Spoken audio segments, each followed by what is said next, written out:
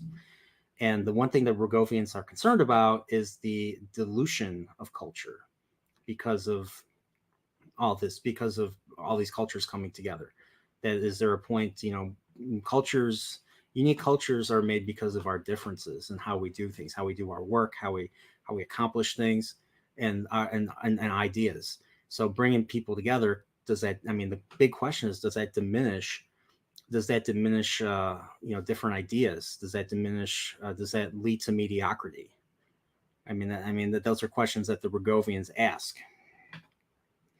And Pike basically says, the Federation, basically the Federation, it works by voting. It works by voting and everybody being represented in the governance. And the Bragovians are impressed by this response, and they're like, you know what, our hallmark is empathy, so we listen too. So maybe you got something there, Federation. Maybe you got something there. And so they earned their ability to talk to the Bragovians. Bragovians were nice enough, or Bragovians were impressed enough to want to keep the talks going. So, and of course, we see, Chapel, Ortegas, and Mabanga are going on shore leave. They make this joke about Nurse Chapel, or not Nurse Chapel. Sorry, I think of Major Barrett. They're making this joke about number one being the death of fun or something, and that leads into a thing. So basically, Lon and number one are paired in this episode. We'll see what they do. They learn a few things about the crew that they never knew about before, especially this game called Enterprise Bingo, which they came up with for this. Um, so but because of but going back to the Bragovians, so the Bragovians just like kind of barged in and started these peace talks out of nowhere. So Spock was engaged with this the whole time. So he ended up missing his date that he made with T'Pring, and T'Pring is pissed about it, or T'Pring is disappointed. And she's not pissed; she's disappointed. So she made food, and she is not happy, and she tells him, like, I doubt this relationship is going to work at this point. I don't know. She's like, I don't know what you're going to do, because you're being disappointing, Spock. So, and that leads to the opening credits, and then we get to scene 2. And scene 2 opens on a restaurant in the Starbase or Star Deck or whatever. Or I don't know if they're on the planet. I don't know. And the Chapel's on a date, she's with the red shirt dude. The red shirt dude is a normal looking Caucasian dude, young guy, and he's like, you look fire hot. And I'm like, oh boy, more writing, more great writing. And I was like, he's a red shirt. Is something going to happen? No, nothing, nothing happened. He wore a red shirt, and he's still alive. He's a member of a different, I don't think he's a member of the Enterprise crew. He's a member of a different crew. So, and he wants to know, he basically says, hey, Christine, what's next for our relationship? And she's like, I don't know. I'm not that interested in you. And then she sees Spock. Sitting alone at the table, because, he's the thing went sour with T'Pring, so he's alone. And so she basically leaves her date and goes to Spock, and it cuts to line of number one. So we're back in line number one. They're walking in the corridor, and number one kind of feels out of touch because of that joke about her being the death of fun. And Lon's like, I don't care what anybody says about me because I'm Lon. Okay, that's great. It's good. It's great, because Scotty said, in trouble with tribbles, don't let what people say get to you. We're big enough to handle a few insults, unless you insult the Enterprise. If you say the Enterprise should be hauled away as garbage, then Sky's gonna punch the crap out of you. I love my friend Gary and I. We've been back and forth that part. It should not be hauled. Enterprise should not be hauling garbage. It should be hauled away as garbage. I love that. So, but yeah. So going back to number one. So while that's going on,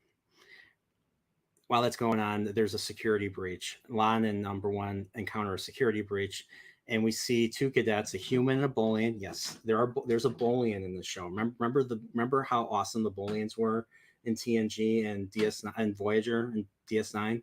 I don't. But there's a Bolian nonetheless. So, and they're like, no, they're like, oh no. They're like, oh no, she's like, don't shoot, we're crew.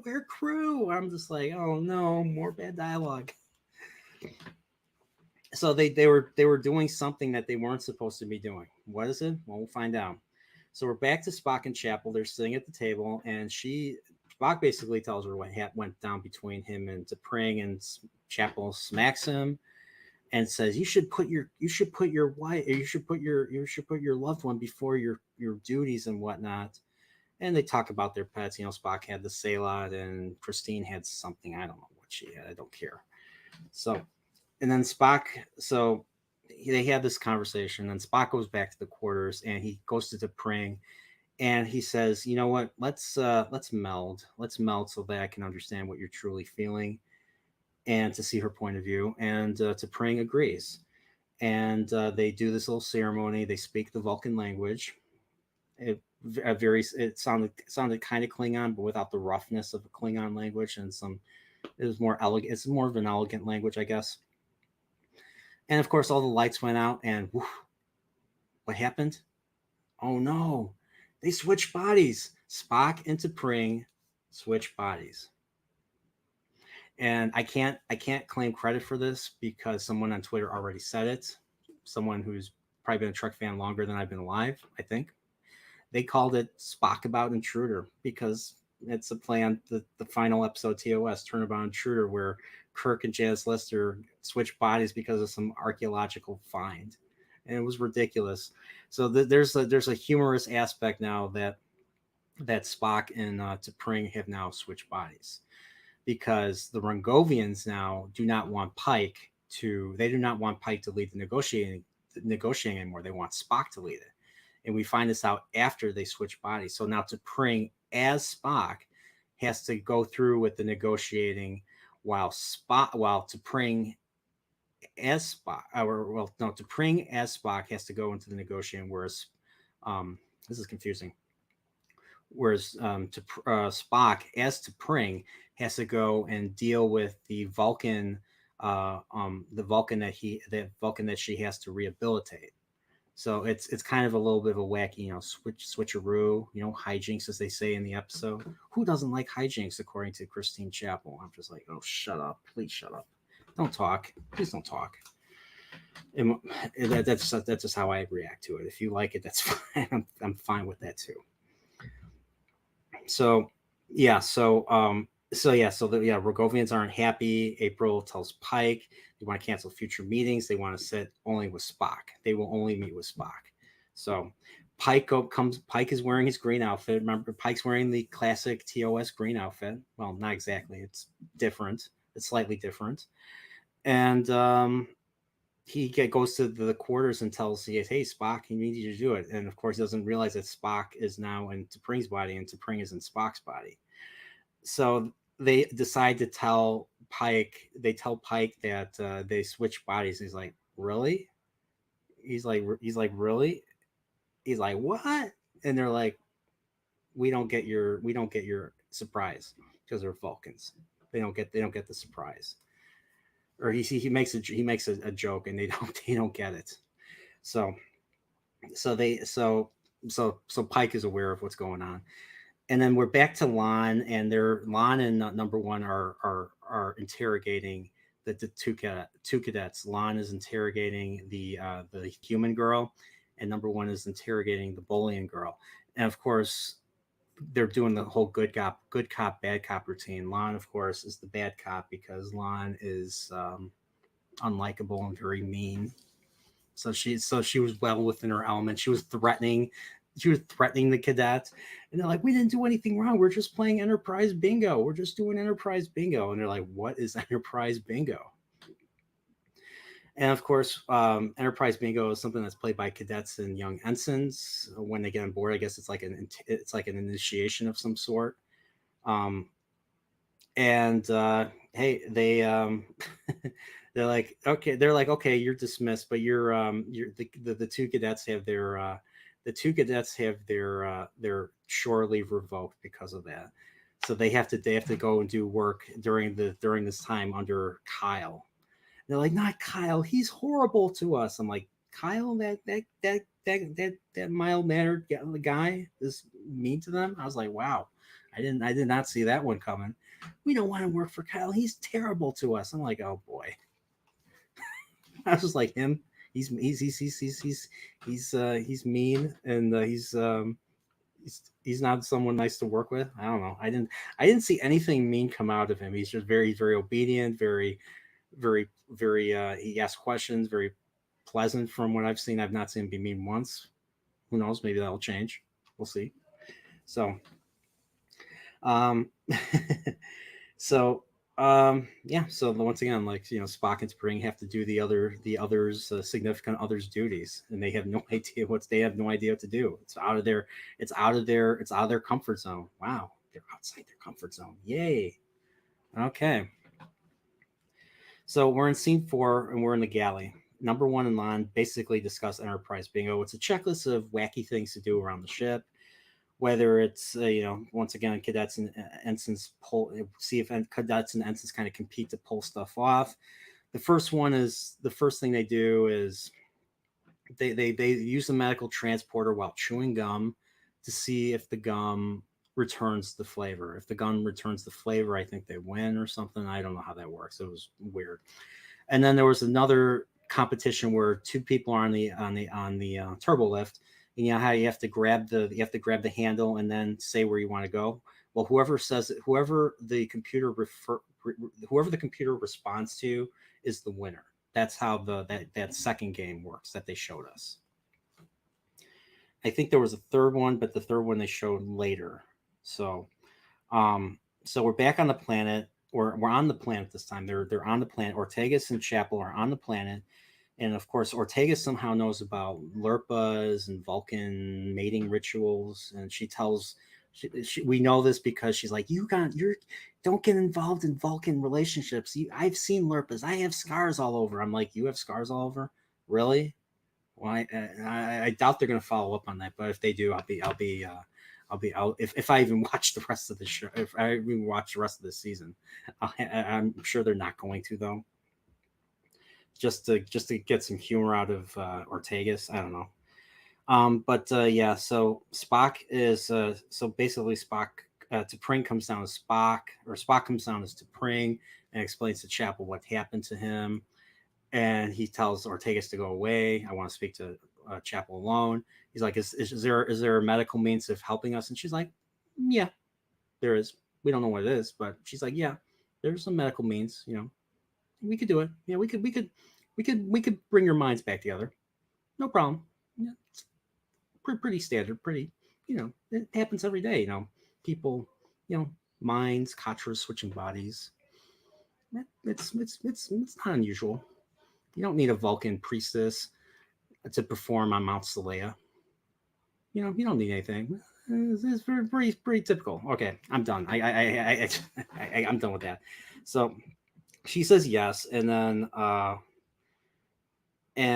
she just tells him, you know what, you got to do your thing with the Vulcan, or you have to do the thing with the Vulcan rehabilitation. Just do it. Don't worry about the consequences. Just do it. Let's embrace the hijinks. Come on. This is the Chapel. This is how Nurse Chapel's written. So you go from Majel Barrett to Christine Chapel, who was professional and who had a crush on Spock, she cared about Spock, and she was kind of awkward around Spock. And of course, there were times where she questioned McCoy, and McCoy's like, "Nurse, either you do it, or I'm going to send someone else who will." So she was there. She was professional. This Chapel is totally different. This Chapel is totally different. I'm like, this is not the Chapel I remember from the original series. It's funny how they have two different characters played by Majel Barrett in the same show. Yeah, number 1, and they have Nurse Chapel. So, just saying. So we're back at the negotiating table with the Bragovians,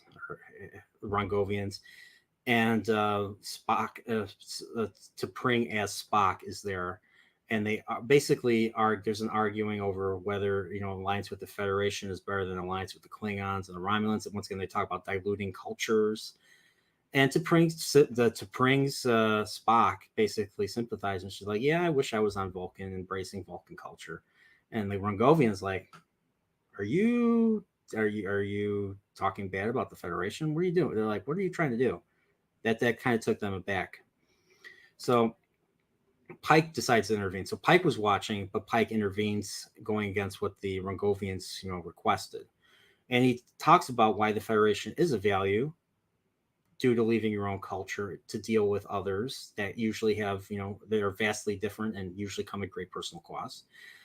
And it also, the Federation always strives for intellectual excellence. So this was not just talking to them. This was also Pike talking to T'Pring about Spock. and saying Spock is the best at Starfleet. Spock is the epitome of the best of what Starfleet has to offer. And the Rongovians actually are impressed with that. So we're back. We're back on the planet, scene 5. Babanga is fly fishing because he was wearing the hat earlier in the episode. He's wearing a fishing hat. Like, what are you doing? He's like, I'm fly fishing. So very simple. He's just fly fishing. He's by himself. And we're back to Chapel and Spock as T'Pring. And they meet with Barjan, who is the Vulcan that needs the rehabilitation to go back to logic or whatever. And there's a whole bunch of tables outside. They're outside in a park, and there's a whole bunch of tables, and a whole bunch of Vulcans are playing 3D chess. And Barjan basically insults Spock, even though he's talking to T'Pring. He doesn't know he's talking to Spock, but he insults Spock for being a half human. And that, and of course, Chapel's with him, so he's disgusted the fact that a human has accompanied T'Pring as well. So of course, Barjan is a bigot. He's a bigoted Vulcan. And as a result, Spock, as T'Pring, basically punches, or I don't remember if she backhands or punches the guy, but I guess a Vulcan woman T'Pring is that strong to knock out a human, to knock out a male Vulcan. So that's how that scene ends. And we're back in sickbay, and Spock and T'Pring are they're in beds. Spock is laying in that direction, and they're laying the other direction, kind of like McCoy and Spock in Star Trek 3. But this time you're in sickbay. M'Benga puts the sea urchin paste on their foreheads for some reason to have electrical. They use the cortical stimulator to somehow bring their brains back together. And I can't really explain it because they literally say in the episode it's magic, and I believe them. It's magic because I don't see how they could do that, but they do. So they put the sea urchin paste on their foreheads to put the Kachras back in their bodies, and they put cortical stimulators, and then they scream. So Ethan Peck screams, and then the actress that plays T'Pring screams. They're like, ah! I'm like, oh, shut up. I guess Vulcans scream. I don't know. I guess I don't know. We didn't see any screaming in Star Trek 3. McCoy didn't scream. Spock didn't scream. Well, Spock was dead. Spock was a hollow shell, I mean. But they didn't scream either, so I don't know. So Spock and Chapel, they have their little moment. She's like, call me Christine. And I'm like, aw, they're getting closer, but they never get it. But it doesn't go anywhere if they consider if this is part of the original, Trek timeline. So, and then of course we see Spock and T'Pring in their quarters. They have a heart in his quarters. They have a heart to heart, and he explains that he was forced. He felt like he was forced as a child. And this, I'm not joking when I say this. Spock says when as a child he was forced to prove his Vulcanness. They literally say his Vulcanness. And I literally write down here. Geez. Okay, it's out here. I really wrote down geez. I'm like, seriously?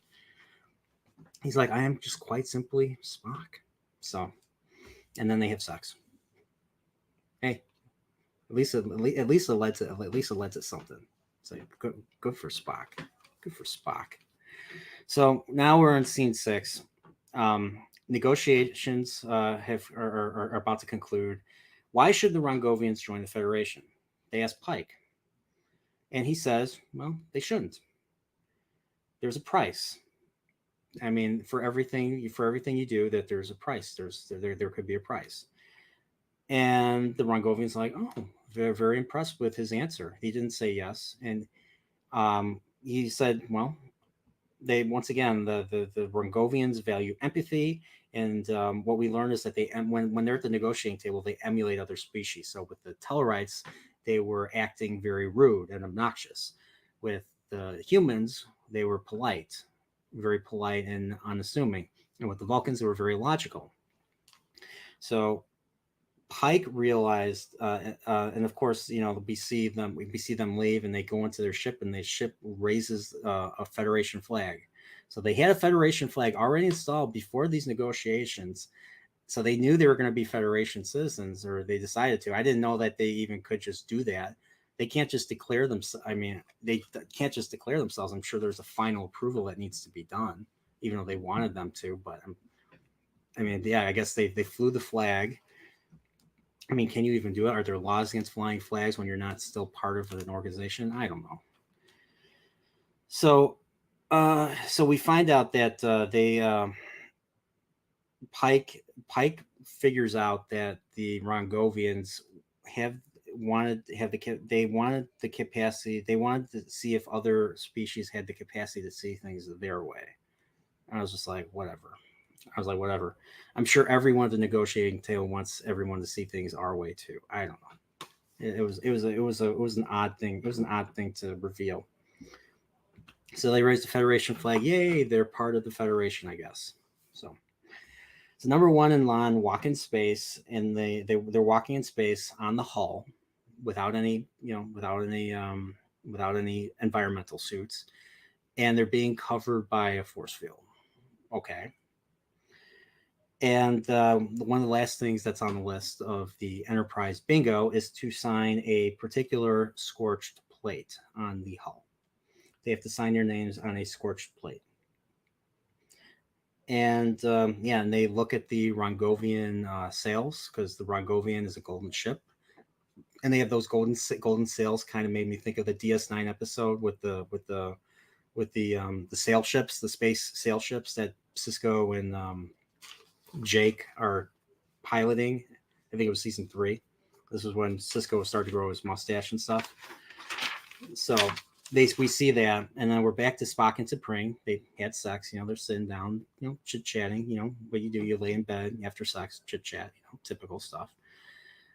And then I think the last thing we see is Ortegas tells Chapel to perhaps get serious with relationships. They're at a restaurant, they're sitting together, and they this episode ends with a song. So this episode ends with them playing a song called "Looking for Love" by Rian Vaslu.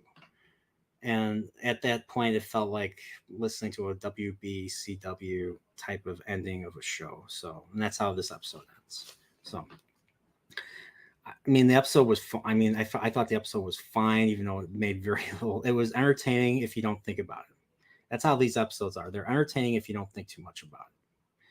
Other than that, a lot of the stuff just didn't make sense. I mean, it was nice to look at sometimes, and if you don't think about it, it could be entertaining, but it just came off as, I mean, once again, it just came off to me as contrived, and I'm not sure if I want to put the time into reviewing more episodes. I'll have to see what they're about, see what they address, if they even address continuity, or if they address things later down the line.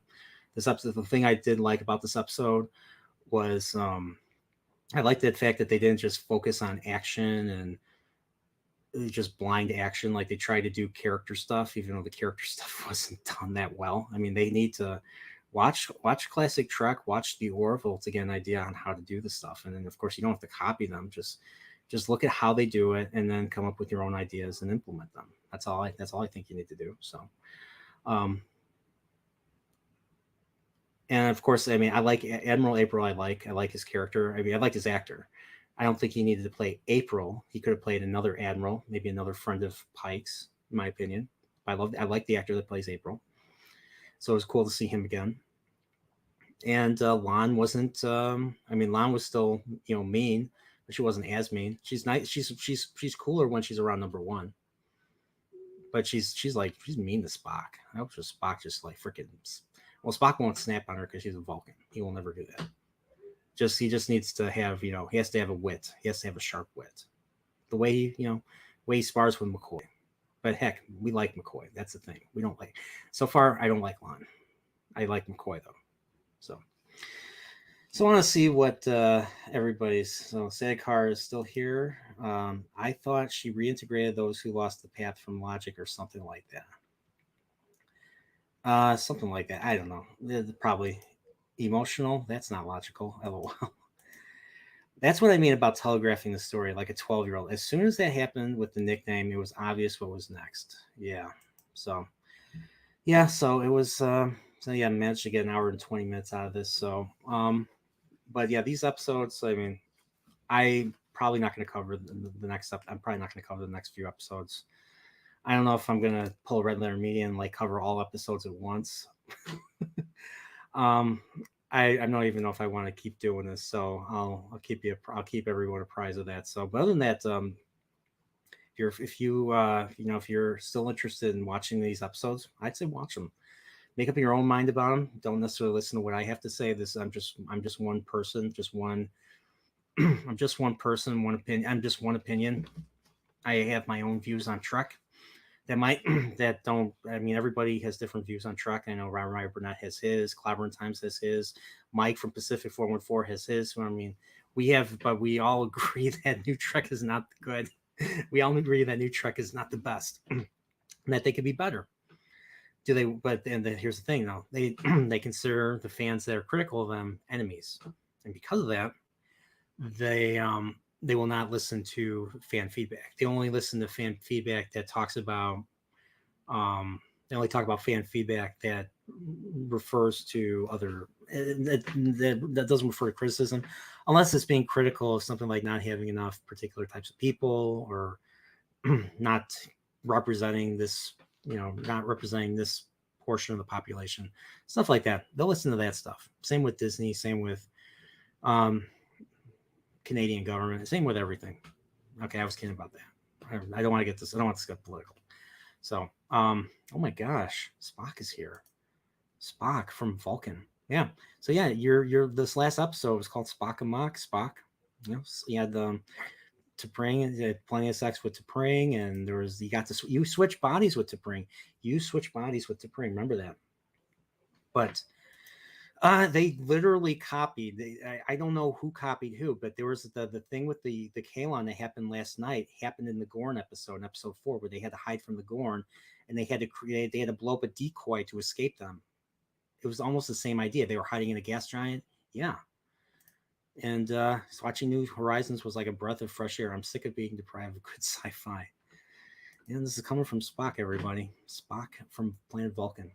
So I did put Spock. I did put you. Your name is in the credits for my stream, so you have to watch it at least. You have to watch the stream.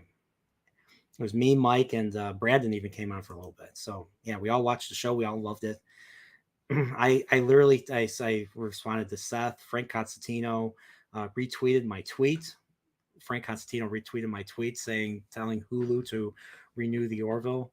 So heck, I even responded to Ty's actor on Twitter saying, "Is this cool?" And I was like, "Yeah, it's wicked cool. This new episode." So it was. I thought the Orville was a blast. I'm instead of focusing on, I'm gonna shift my eyes away from Strange New Worlds and focus on the Orville. I'm gonna focus on the Orville. The Orville is gonna be is gonna bridge the way for me between that and the second volume of Stranger Things, and of course the second half of final season of Better Call Saul.